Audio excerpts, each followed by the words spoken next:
Perkenalkan, nama saya Maya Teresia dengan NIM C0D01815 dari kelas perpajakan F akan menjelaskan materi akuntansi pajak mengenai konsep dan pencatatan dari aset tidak berwujud dan kewajiban jangka pendek.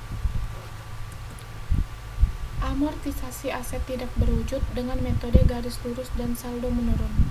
Yang pertama ada metode garis lurus, yaitu metode penyusutan garis lurus merupakan suatu metode pengalokasian pembebanan biaya di mana jumlah biaya yang dialokasikan setiap tahunnya adalah sama.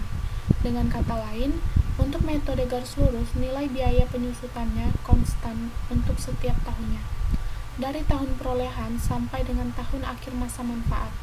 Yang kedua, metode saldo menurun, yaitu metode penyusutan saldo menurun merupakan suatu metode pengalokasian pembebanan biaya di mana jumlah biaya yang dialokasikan semakin menurun tiap tahunnya seiring bertambahnya masa manfaat. Pada tahun di mana merupakan akhir masa manfaatnya, dilakukan penyusutan sekaligus atas nilai sisa buku yang ada. Klasifikasi kewajiban jangka pendek. Klasifikasi liabilitas jangka pendek menurut IFRS.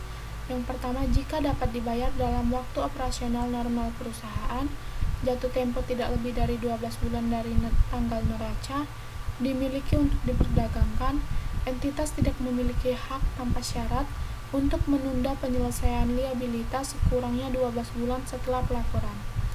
Jika di antara keempat kriteria tersebut tidak terpenuhi, maka liabilitas dikategorikan sebagai liabilitas jangka panjang.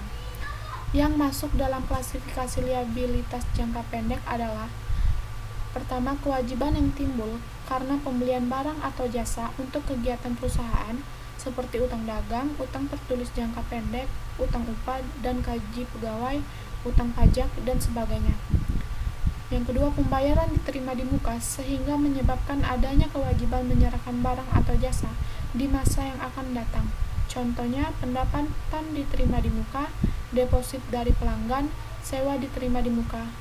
Dan yang ketiga, kewajiban lain yang akan jatuh tempo di periode berjalan. Contohnya, promes yang akan jatuh tempo.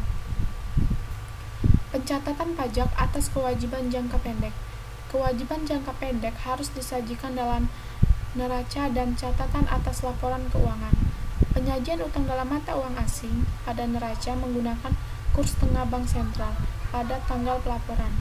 Selisih penjabaran pos utang dalam mata uang asing antara tanggal transaksi dan tanggal pelaporan dicatat sebagai pendapatan selisih kurs yang belum terrealisasi atas beban kerugian selisih kurs sebelum terrealisasi. Baiklah, sekian, terima kasih.